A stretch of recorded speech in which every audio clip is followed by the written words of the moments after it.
দেখতে দেখতে কার্তিক মাস শেষের পথে। আর একদিন আছে কার্তিক মাসের। এই কার্তিক মাসকে দামোদর মাসও বলা হয়। এই দামোদর কথার প্রকৃত অর্থ কি আমরা অনেকেই জানি না। দামোদর কথার অর্থ হলো দাম আর উদর। দাম কথার অর্থ দড়ি আর উদর কথার অর্থ কোমর।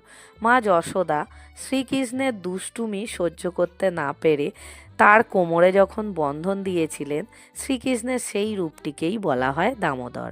আর এই কার্তিক মাসে সেই দামোদর রূপেরই পূজা করা হয়। এই সময় শ্রীকৃষ্ণের সন্ধেবেলা আরতি করা হয়, ঘিয়ের প্রদীপ প্রজ্বলন করা হয়, এছাড়া তুলসী পূজা করা হয়, আকাশ প্রদীপও দেয়া হয়, এছাড়া গঙ্গায় বা পুকুরে প্রদীপও ভাসানো হয়। তো এই মাসটিকে অত্যন্ত শুভ বলে মনে করা হয়। আমরা অনেকেই এই মাসে নিরামিষ ভক্ষণ করে ভগবানের উপাসনা করে থাকি।